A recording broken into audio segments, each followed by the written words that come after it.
जय हिंद। आप सभी का हमारे YouTube चैनल पे स्वागत है।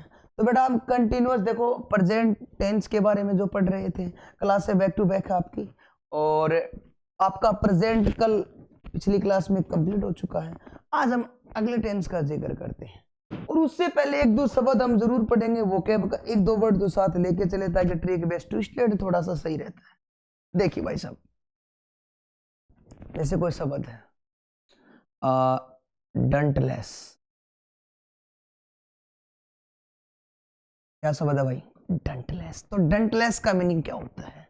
अब डंटलेस को समझे तो देखो जरा ध्यान से, जिस आदमी को डांट कम पड़ती है ना, डंट मतलब डांट समझो इसे, और लेस जिसको मान लो घर वाले डांट नहीं मारे, वो आदमी अपने आप को बहादुर समझने लगता है कि भाई साहब आपको नहीं है, कोई अपने को डांट नहीं रहा, अब सब में सर्वोपरि हम। तो डंटलेस का मतलब होता है बहादुर। क्या हो जाता है भाई? बहादुर।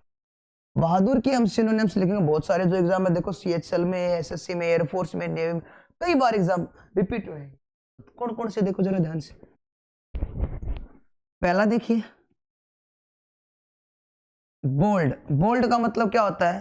साहसी। बोल्ड का मतलब साहसी। साहसी भी बहादुर होता है।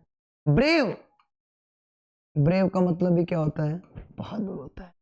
डेयर, बहादुर। गैलेंट, गैलेंट का मतलब भी साहसी, शूरवीर। नाइटी, ये NIGST भाई, शूरवीर। और करेजियस, करेजियस जो वर्ड है कई बार DRDO में करेजियस, साहसी होना। और लिखिए वेलर। वेलर का मतलब भी क्या होता है भाई? साहसी। Line hearted. अब लाइन हार्टेड का मतलब होता है शेर जैसे कलेजे वाला इंसान, यानी कि बहादुर आदमी। लाइन हार्टेड ये भी होता है। परकी, परकी का मतलब भी भाई दिलेर इंसान, जो इंसान बहादुर होता है परकी दिलेर इंसान होता है। एडवेंचर, एडवेंचर भी भाई क्या होता है? एडवेंचर, एडवेंचर भी होता है साहसी इंसान होता है। चिवैलरस, चिवैलरस को पढ़ो शिवाजी। चिवैलरस भी क्या होता है? साहसी होता है। और देखो बोल्ड हो गया, brave, dare, gallant, knightly, courage, valour, lion hearted, perky, adventure, chivalrous, इन सब का मतलब क्या? साहसी होता है, कोई बोल्ड होते हैं। एंटोनिम्स देखो जरा इसका ध्यान से। ऐसा इंसान जो साहसी ना हो, देखो सबसे पहले तो पढ़ो क्रावेन। क्रावेन को कैसे याद करोगे? C4 पढ़ो बेटा, सीता और रावण। अब रावण सीता को राम की एब्सेंट में उठा के लेगा, मतलब कायर इंसान था, बहादुर थोड़ी ना था। बस क्रावेन यानी कि डरपोक इंसान। लिखो टिमिड, टिमिड भी क्या होता है भाई साहब? डरपोक इंसान होता है। फियरफुल, जो इंसान भयभीत हो जाए। हॉरिफाइड, जो भयभीत हो जाए। हॉरिफाइड भी क्या होता है? भयभीत होना होता है। फियरफुल। साई, अरे संकोची इंसान, बिल्कुल। इंट्रोवर्ट, जो बोलते टाइम में डरे बेचारा, साई शर्मीला इंसान जिसे बोलते हैं। इंट्रोवर्ट, इन सब का मतलब क्या होता है भाई? ये देखो ये तो होते हैं बहादुर, और ये क्या होता है? डरपोक मान लो, कायर मान लो। अगला देखिए, शब्द और देखते हैं।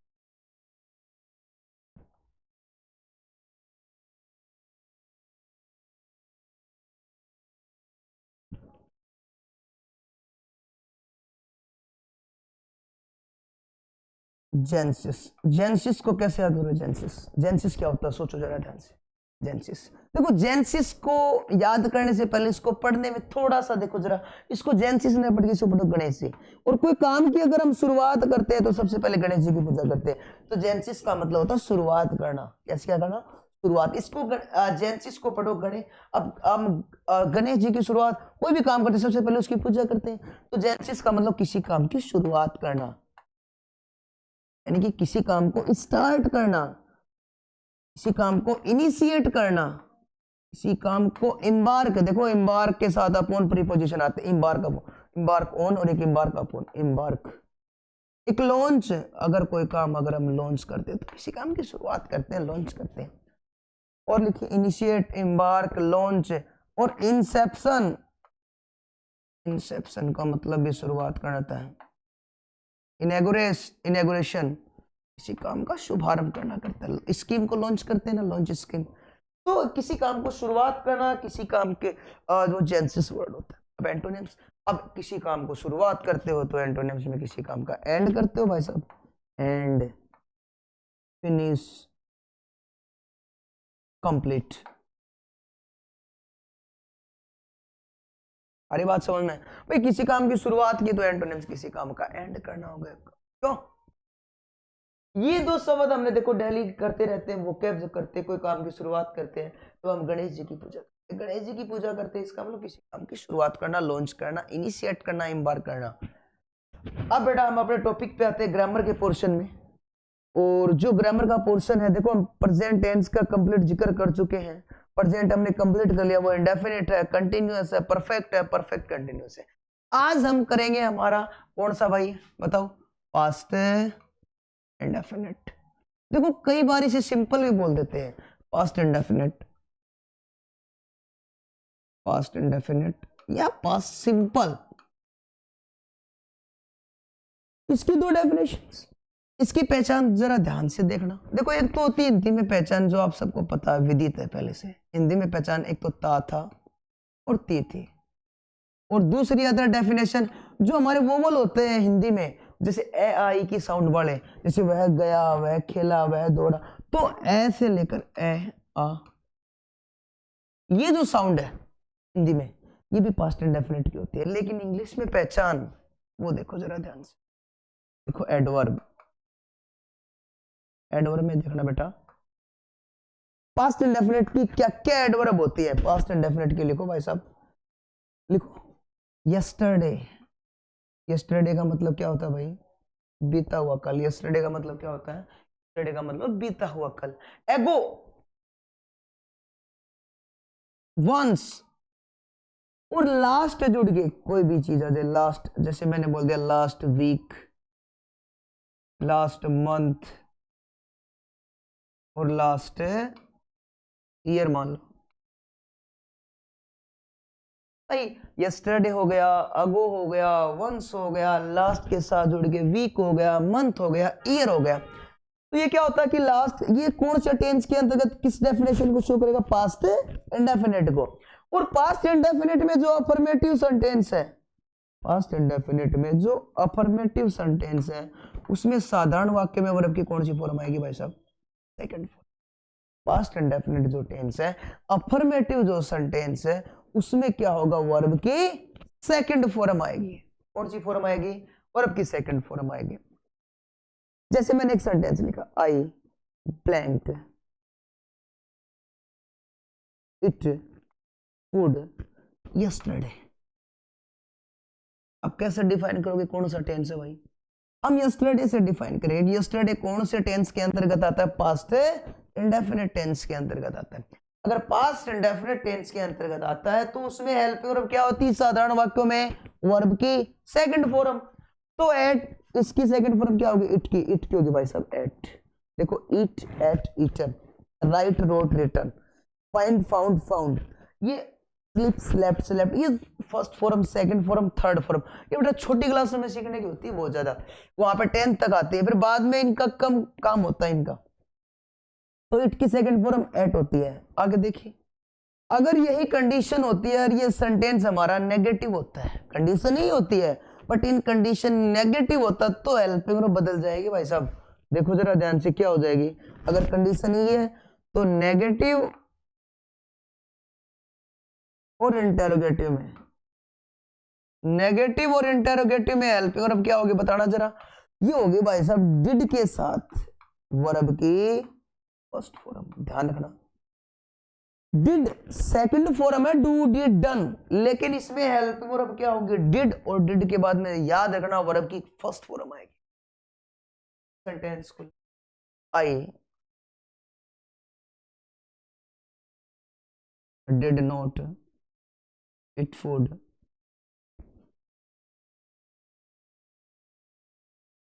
यस्टरडे। आ रही के बाद समझ में। अगर सेंटेंस में ऐसा होता है कि वैसे नेगेटिव फॉर्म में है तो डिड आएगी। ध्यान रखना डिड के बाद कभी भी थर्ड फॉर्म नहीं आती, नहीं सेकंड आती, डिड के बाद में हमेशा वर्ब की फर्स्ट फॉर्म आती। आई बात समझ में?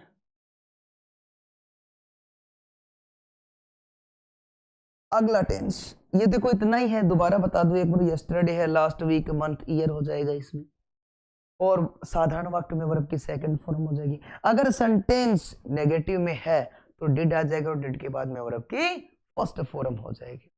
आगे देखिए भाई साहब, देखो पास्ट,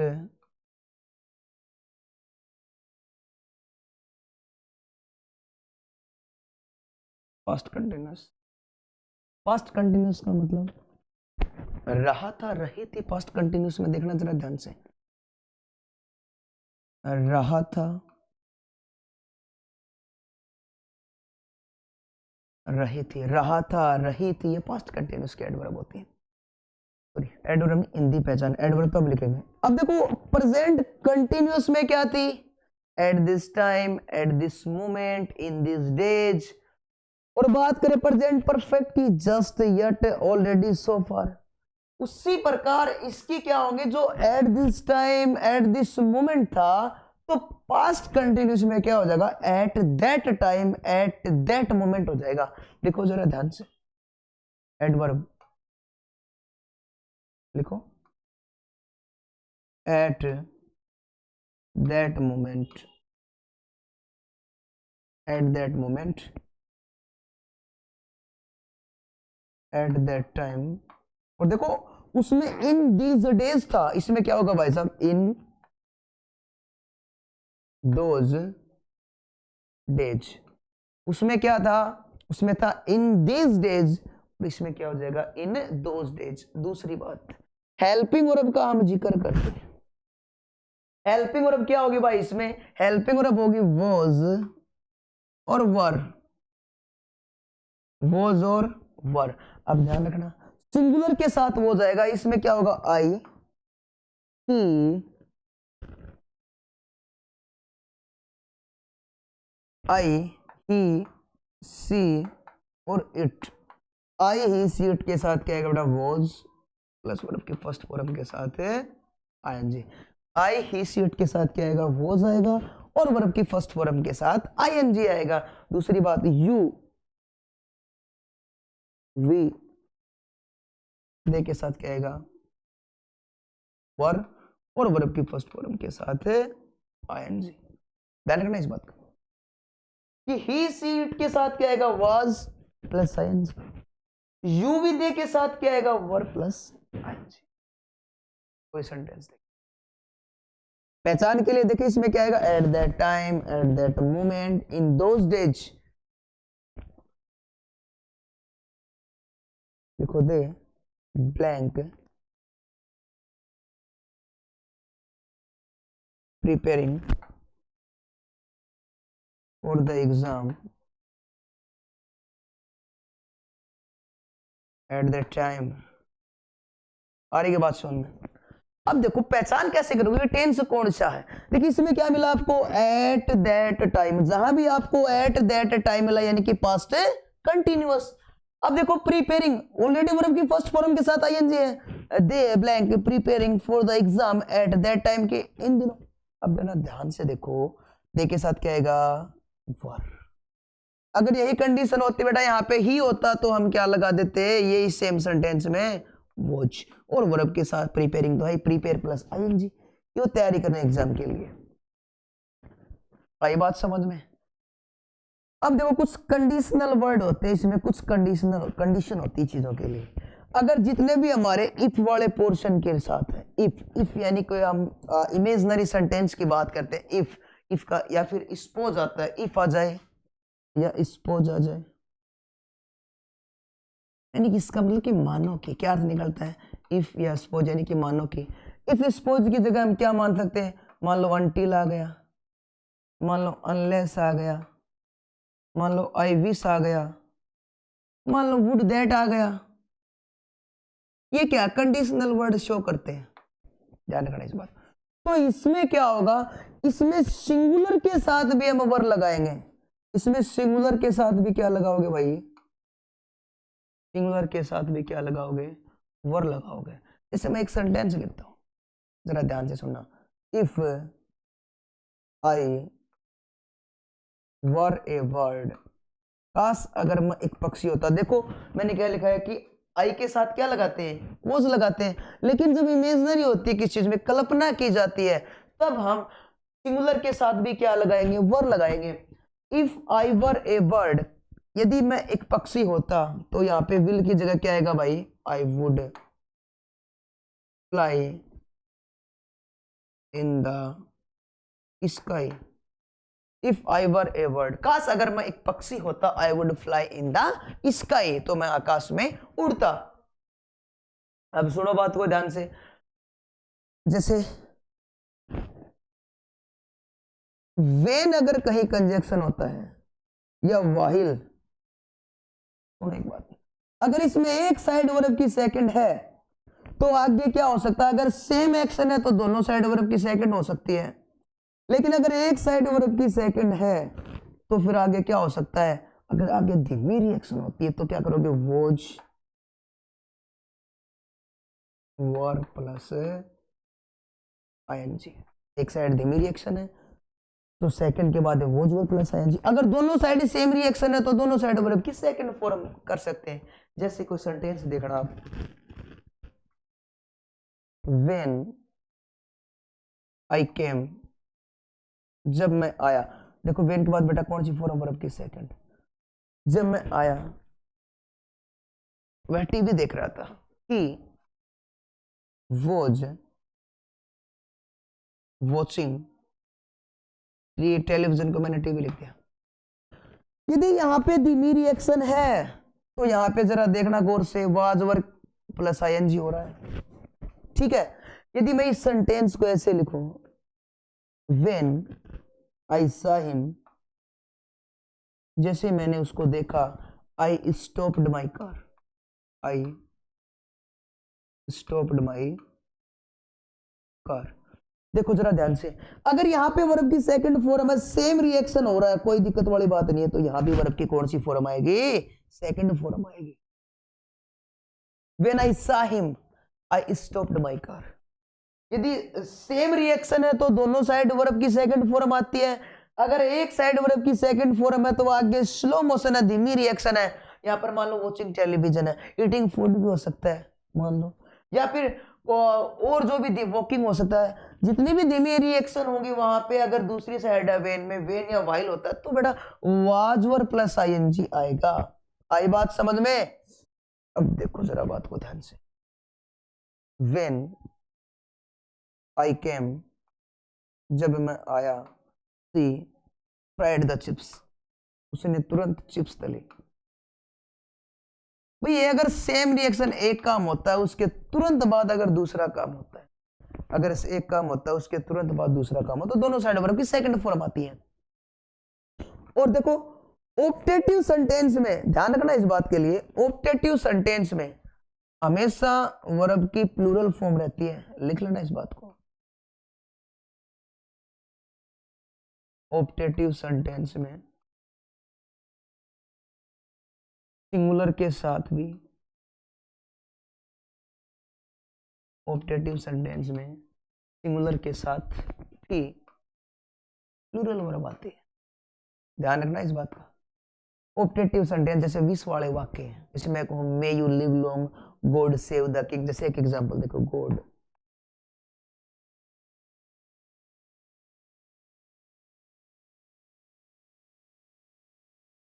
कौन सी फॉर्म आएगी।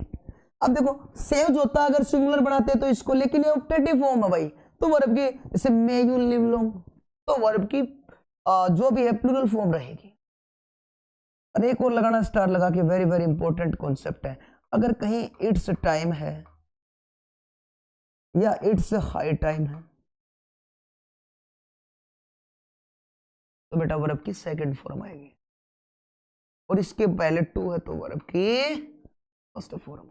It's time, it's high time, जैसे मैं बोलूं इट्स टाइम स्टडी, तो सेकंड फॉर्म क्या हो जाएगी, स्टडी।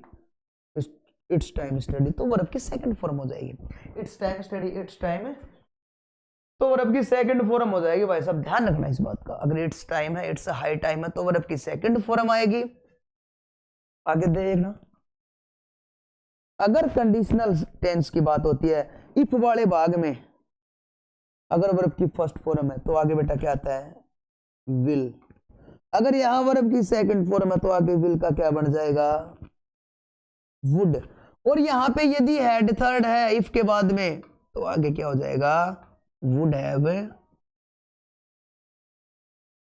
Would have third. ध्यान रखना इफ वाले भाग में यदि वर्ब की फर्स्ट फॉर्म पहले है तो आगे विल आएगा। और ध्यान रखना एक चीज का कि इफ के साथ विल सेल का प्रयोग नहीं होगा कभी। इफ इस वाले पोर्शन में इफ के साथ कभी क्या नहीं आएगा, इफ और सपोज तो एक साथ कभी नहीं आएंगे क्योंकि ये बेटा सुपरफ्लाउस हो जाएगा। इफ और सपोज दोनों एक साथ कभी नहीं आएंगे क्योंकि ये सुपरफ्लाउस हो जाएगा। तो इफ के साथ अगर वर्ब की फर्स्ट फॉर्म है तो आगे विल आएगा, सेकंड है तो वुड आएगा, एंड थर्ड है तो वुड हैव थर्ड आएगा। एक एक सेंटेंस देखिए बस लास्ट आज की क्लास का एक एक सेंटेंस देखिए। If I come, if I work hard, I will pass the exam, I will pass the, ठीक है। इफ आई वर्क हार्ड, देखो बेटा वर्ब की फर्स्ट फॉर्म है। अरे इफ का मतलब यदि, काश, अगर, इन केस, सपोज, एक ही मतलब निकलेगा। और यदि मैं ऐसे लिखता इसको, इफ आई वर्क हार्ड, देखो जरा ध्यान से वर्ब की सेकंड फॉर्म है तो विल का क्या बन जाएगा इधर, वुड, तो I would pass the exam. अब इसके बाद ध्यान से देखिए, अगर इफ के बाद में एड थर्ड दे रखा है, इफ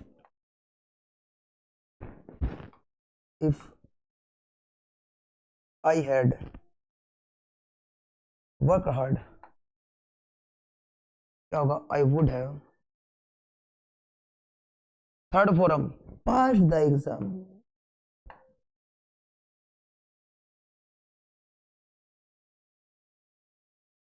यदि हैड थर्ड दे रखा, ध्यान रखना इस बात का, तो आगे वाले पोर्शन में क्या होगा, वुड हैव हो जाएगा। यदि फर्स्ट फॉर्म है तो विल हो जाएगा, सेकंड है तो वुड हो जाएगा, हेड थर्ड है तो वुड हैव थर्ड। एक स्पेशल वाक्य जो कई बार एग्जाम में देखो ना, जरा गलती कहां पकड़ोगे आप, देखो इफ आई हैड